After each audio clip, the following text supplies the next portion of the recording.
युनकिंग Tang को शस्त्र रामानुजन पुरस्कार 2022 दिया गया है। स्विट्जरलैंड ने ऑस्ट्रेलिया को हराकर अपना पहला बिली जीन किंग कप 2022 जीता है। भारतीय सेना के दक्षिणी पश्चिमी कमान द्वारा शत्रुनाश अभ्यास राजस्थान में आयोजित किया गया है। हेलो दोस्तों, स्वागत है आपका नेक्स्ट पॉइंट में। आज हम देखेंगे आज यानी 26 दिसंबर के इंपॉर्टेंट करंट अफेयर्स को, जो कि सभी एग्जाम्स के लिए काफी इंपॉर्टेंट है। तो चलिए दोस्तों, वीडियो को शुरू करते हैं। हमारा आज का पहला क्वेश्चन है, निम्नलिखित में से किसे नेपाल का नया प्रधानमंत्री चुना गया है? सही आंसर है दोस्तों पुष्प कमल दहल प्रचंड। पुष्प कमल दहल प्रचंड ये दोस्तों नेपाल के नए प्रधानमंत्री चुन लिए गए हैं। ठीक है फ्रेंड्स, इससे पहले शेर बहादुर देवबा थे और अब करंट में पुष्प कमल दहल प्रचंड बन गए हैं नेपाल के प्राइम मिनिस्टर। ठीक है फ्रेंड्स, आपको ध्यान रखना है। नेपाल की बात हुई है, नेपाल की कैपिटल है काठमांडू, करेंसी यहाँ चलती है नेपाली रूपी, पीएम यहाँ के पुष्प कमल दहल बन गए हैं और ये एशिया कॉन्टिनेंट में आता है नेपाल। नेपाल की लोकेशन की बात करें तो ये है दोस्तों नेपाल। ठीक है, बिल्कुल इंडिया से सटा हुआ है और इंडिया का जो स्टेट यूपी है उसका जो बॉर्डर है वो नेपाल से टच होता है। ठीक है, आपको ध्यान रखना है। अब दोस्तों जितने भी पीएम एंड प्रेसिडेंट्स अभी हाल फिलहाल में नियुक्त हुए हैं उन सभी को देख लेते हैं।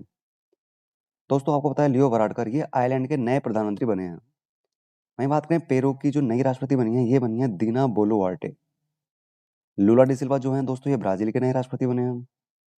वहीं बुर्किना फासो के जो नए राष्ट्रपति बने हैं ये वहाँ के कैप्टन इब्राहिम तोरे बने हैं। जॉर्जिया मेलोनी दोस्तों इटली की पहली महिला प्रधानमंत्री बनी है।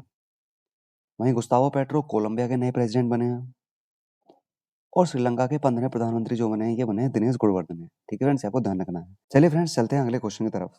हमारा अगला क्वेश्चन है, all the lives we never lived उपन्यास के लिए साहित्य अकादमी पुरस्कार 2022 किसे मिला है? सही आंसर है दोस्तों अनुराधा राय। अनुराधा राय को all the lives we never lived उपन्यास के लिए साहित्य अकादमी पुरस्कार 2022 दिया गया है और उनको यह पुरस्कार इंग्लिश कैटेगरी में दिया गया है। ठीक है फ्रेंड्स, आपको ध्यान रखना है। यह है अनुराधा राय। अब दोस्तों आपको पता है साहित्य अकादमी पुरस्कार ये 24 भाषा में दिया जाता है, जिसमें से 22 भाषा तो हमारे भारतीय संविधान में है, वहीं 2 भाषा जो हैं उनमें राजस्थानी और अंग्रेजी, इन भाषा में भी ये साहित्य अकादमी पुरस्कार दिया जाता है। दोस्तों जो इम्पोर्टेंट हैं वो इन 4 लैंग्वेज में हैं जो मैंने लिख दिए, इनसे क्वेश्चन बन सकता है। दोस्तों हिंदी भाषा में बद्री नारायण को दिया गया है उनकी कविता तुमड़ी के शब्द के लिए। वहीं अंग्रेजी में बात करें, आपने देखा अनुराधा राय को उनके उपन्यास all the lives we never lived के लिए दिया गया है। उर्दू में दोस्तों अनीस अशफाक को दिया गया है उनके उपन्यास ख्वाब साराब के लिए। वहीं तमिल लैंग्वेज की बात करें तो तमिल लैंग्वेज में एम राजेंद्रन को दिया गया है उनके उपन्यास काला पानी के लिए। दोस्तों ये आपको ध्यान रखना है, काफी इंपॉर्टेंट है, क्वेश्चन बन सकता है दोस्तों। चलिए फ्रेंड्स चलते हैं अगले क्वेश्चन की तरफ। हमारा नेक्स्ट क्वेश्चन है, हाल ही में किस राज्य के मुख्यमंत्री ने 19 शहरों और कस्बों में ड्रिंक फ्रॉम टैप सुविधा शुरू की है? सही आंसर है दोस्तों उड़ीसा। उड़ीसा सरकार ने 19 शहरों और कस्बों में ड्रिंक फ्रॉम टैप सुविधा शुरू की है। फ्रेंड्स ये आपको ध्यान रखना है।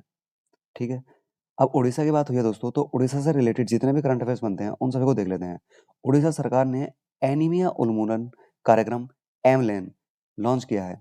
वहीं मुख्यमंत्री ने 2023 के अंत तक ओडिशा को स्लम मुक्त बनाने की घोषणा की है। ओडिशा के मुख्यमंत्री नवीन पटनायक ने किसानों के लिए एक पोर्टल लॉन्च किया जिसका नाम है सफल कॉमन क्रेडिट। ठीक है फ्रेंड्स, और ओडिशा के जयपुर हवाई अड्डे को डीजीसीए से लाइसेंस मिल गया है। वहीं ओडिशा के मुख्यमंत्री नवीन पटनायक ने लॉन्च किया है दोस्तों फुटबॉल फॉर ऑल कार्यक्रम। फुटबॉल फॉर ऑल कार्यक्रम उड़ीसा के मुख्यमंत्री नवीन पटनायक ने लॉन्च किया है, ये आपको ध्यान रखना है। उड़ीसा की बात हुई है तो उड़ीसा की यह है लोकेशन मैप के ऊपर। उड़ीसा की कैपिटल है भुवनेश्वर, सीएम है यहाँ के नवीन पटनायक, गवर्नर है गणेशी लाल, लोकसभा में 21 सीटें और राज्यसभा में 10 सीटें हैं, ये आपको ध्यान रखना है। चलिए चलते हैं अगले क्वेश्चन की तरफ। ऑस्टिन यूनिवर्सिटी ने किस राज्य के साथ स्मार्ट सिटी ऑफ कॉलेज के निर्माण के लिए समझौते पर हस्ताक्षर किए हैं? सही आंसर दोस्तों उत्तर प्रदेश। उत्तर प्रदेश राज्य के साथ ऑस्टिन यूनिवर्सिटी ने स्मार्ट सिटी ऑफ कॉलेज के निर्माण के लिए समझौते पर हस्ताक्षर कर दिए। ठीक फ्रेंड्स, आपको ध्यान रखना है। अब उत्तर प्रदेश की बात हुई है दोस्तों, तो उत्तर प्रदेश से रिलेटेड जितने भी इंपॉर्टेंट करंट अफेयर्स बनते हैं उन सभी को देख लेते हैं। उत्तर प्रदेश राज्य सरकार ने वन डिस्ट्रिक्ट वन स्पोर्ट योजना की शुरुआत की है। वहीं यूपी सरकार रामायण महाभारत बौद्ध सर्किट बनाएगी। उत्तर प्रदेश के मुख्यमंत्री योगी आदित्यनाथ ने यूनेस्को भारत अफ्रीका हैकथॉन 2022 का उद्घाटन किया है। यूपी का रानीपुर टाइगर रिजर्व दोस्तों ये भारत का 53वां टाइगर रिजर्व बन गया है। वहीं मुख्यमंत्री योगी आदित्यनाथ ने ग्रेटर नोएडा में उत्तर भारत के पहले डेटा सेंटर का उद्घाटन किया है। ठीक फ्रेंड्स, नॉर्थ इंडिया के पहले डेटा सेंटर का उद्घाटन ग्रेटर नोएडा में किया गया है। यूपी की बात हुई है तो यूपी की लोकेशन ये है मैप के ऊपर। यूपी की कैपिटल है लखनऊ, सीएम है यहाँ की योगी आदित्यनाथ, गवर्नर है आनंदीबेन पटेल, लोकसभा में 80 सीटें और राज्यसभा में 31 सीटें हैं, ये आपको ध्यान रखना है। चलिए चलते हैं अगले क्वेश्चन की तरफ। निम्नलिखित में से कौन भारत की पहली मुस्लिम महिला फाइटर बनने वाली है? सही आंसर दोस्तों सानिया मिर्जा। यूपी की रहने वाली सानिया मिर्जा दोस्तों ये भारत की पहली मुस्लिम महिला फाइटर बनने वाली है। इन्होंने एनडीए एग्जाम को क्लियर कर दिया है। अब ये भारत की पहली मुस्लिम महिला फाइटर बनने वाली है इंडियन एयरफोर्स के अंदर। ठीक है फ्रेंड्स, आपको ध्यान रखना है। चलिए दोस्तों चलते हैं अगले क्वेश्चन की तरफ। हमारा नेक्स्ट क्वेश्चन है, हाल ही में किस राज्य के राज्यपाल ने धर्म की स्वतंत्रता संशोधन अधिनियम को मंजूरी दे दी है? सही आंसर दोस्तों उत्तराखंड। उत्तराखंड के राज्यपाल गुरमीत सिंह ने धर्म की स्वतंत्रता अधिनियम को मंजूरी दे दी है। ठीक है फ्रेंड्स, आपको ध्यान रखना है। उत्तराखंड की बात हुई है दोस्तों, तो उत्तराखंड से रिलेटेड जितने भी इंपॉर्टेंट करंट अफेयर्स बनते हैं उन सभी का रिवीजन कर लेते हैं। उत्तराखंड सरकार ने प्रसून जोशी को अपना नया ब्रांड एम्बेसडर बनाया है। उत्तराखंड गौरव सम्मान दोस्तों ये दिया गया है NSA national security advisor Ajit Doval और स्वर्गीय CDS general general Bipin Rawat को ये पुरस्कार दिया गया है। ठीक है फ्रेंड्स, ये आपको ध्यान रखना है। उत्तराखंड के मुख्यमंत्री ने लखपति दीदी योजना की शुरुआत की है। वहीं दोस्तों साहसिक पर्यटन और पर्यटन के सर्वांगीण विकास के लिए उत्तराखंड को सम्मानित किया गया है।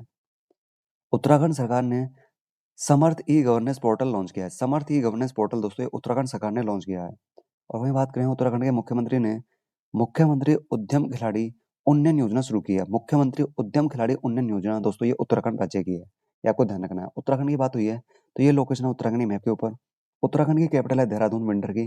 वहीं समर में गैरसैंण है। सीएम यहाँ के पुष्कर सिंह धामी है। वहीं गवर्नर गुरमीत सिंह है। लोकसभा में 5 सीटें और राज्यसभा में 3 सीटें हैं। ये आपको ध्यान रखना है।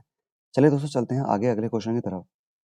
उत्तर पूर्व महोत्सव का कौन सा संस्करण नई दिल्ली के जवाहरलाल नेहरू स्टेडियम में शुरू हुआ है? तो दोस्तों ये नॉर्थ ईस्ट फेस्टिवल का जो संस्करण हुआ है शुरू, ये हुआ है दोस्तों 10वां संस्करण आयोजित हुआ है जवाहरलाल नेहरू स्टेडियम के अंदर।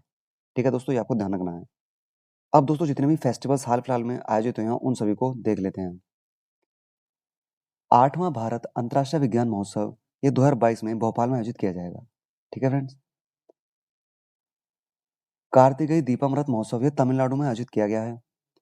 वहीं 23वां हॉर्नबिल महोत्सव दोस्तों ये नागालैंड में शुरू हुआ है। अंतर्राष्ट्रीय लूसोफोन महोत्सव दोस्तों ये गोवा में मनाया गया है। अंतर्राष्ट्रीय लूसोफोन महोत्सव। वहीं बात करें कर्नाटक में एक दोस्तों मूंगफली महोत्सव मनाया जाता है जिसका नाम है कडाली के परिशे। ठीक है फ्रेंड्स।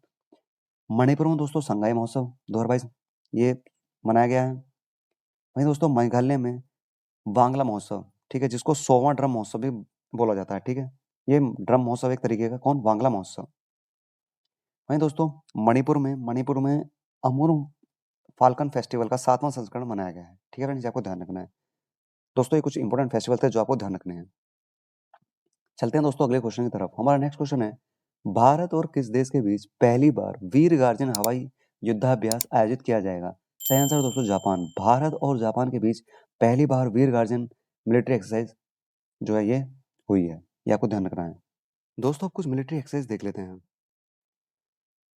अल्लागा दोस्तों ये भारत करता है ओमान देश के साथ। बोल्ट कुरुक्षेत्र ये करता है दोस्तों भारत सिंगापुर के साथ। वहीं एक्यूरिन की बात करें तो एक्यूरिन ये करता है मालदीव देश के साथ। वरुण, गरुण और शक्ति ये तीनों एक्सरसाइज दोस्तों भारत करता है फ्रांस देश के साथ। वहीं गरुण शक्ति पूछ लिया जाए तो गरुण शक्ति करता है इंडोनेशिया देश के साथ।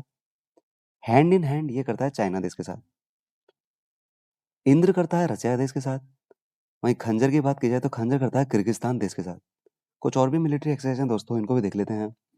लेमित्य दोस्तों ये करता है भारत सेशल्स देश के साथ। मैत्री करता है थाईलैंड देश के साथ। मित्र शक्ति दोस्तों मित्र शक्ति करता है भारत श्रीलंका देश के साथ। नोमैडिक एलिफेंट की बात करें तो नोमैडिक एलिफेंट ये एक्सरसाइज होती है मंगोलिया देश के साथ। प्रबल दस्तक की बात करें तो ये होती है कजाकिस्तान देश के साथ। वहीं संप्रति ये होती है भारत की बांग्लादेश के साथ। सूर्यग्रहण एक्सरसाइज ये भारत करता है नेपाल देश के साथ। और वहीं सिम्बैक्स की बात करें तो ये होती है सिंगापुर के साथ। तो दोस्तों ये कुछ मिलिट्री एक्सरसाइज हैं जो आपको ध्यान रखनी है। चलिए चलते हैं आगे अगले क्वेश्चन की तरफ। किसे कोलकाता अंतर्राष्ट्रीय फिल्म फेस्टिवल में बेस्ट फिल्म का अवार्ड दिया गया है?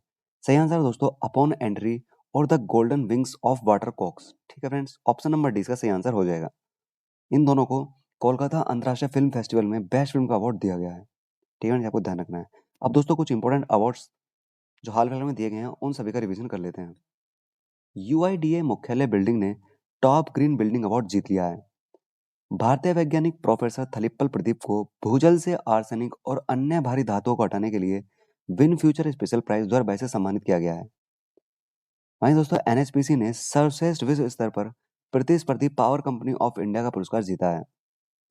सुदीप और शोभना ने रविंद्रनाथ टैगोर साहित्य पुरस्कार 2021-22 जीता है सुदीप और शोभना ने।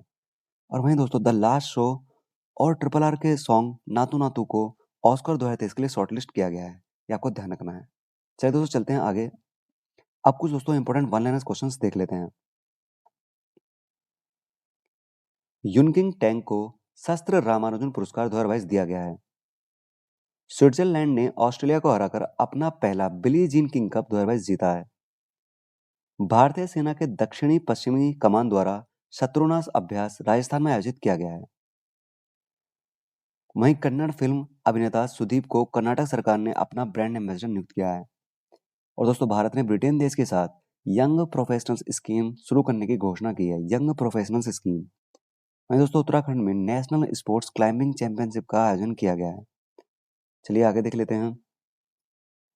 नई दिल्ली में अनूठे संगीत कार्यक्रम डांस टू डीकार्बोनाइज का आयोजन किया गया है। बेथ मीट को BBC sports personality of the year 2022 award से नवाजा गया है। किसको? बेथ मीट को। वहीं आरजे उमर को यूनिसेफ द्वारा प्रतिरक्षण चैंपियन पुरस्कार दिया गया है। 2032 में होने वाले ओलंपिक आयोजन समिति की जो सीईओ बनी है, ये बनी है Cindy Hook. Vivo Pro Kabaddi League 2022 के 9वें सीजन के जो चैंपियन बने हैं, ये बने हैं जयपुर पिंक पैंथर्स। ठीक है फ्रेंड्स, आपको ध्यान रखना है। तो दोस्तों ये थी हमारे आज की वीडियो अगर पसंद आए तो प्लीज वीडियो को लाइक करना, अपने दोस्तों के साथ शेयर करना और चैनल पर नए हैं तो चैनल को सब्सक्राइब करके बेल आइकन प्रेस कर देना, जिससे आपको हमारी वीडियो का डेली नोटिफिकेशन मिलता रहेगा। और दोस्तों वीडियो कैसी लगी है प्लीज कमेंट बॉक्स में टाइप करके बताना। चलिए मिलते हैं नेक्स्ट वीडियो में, तब तक के लिए धन्यवाद।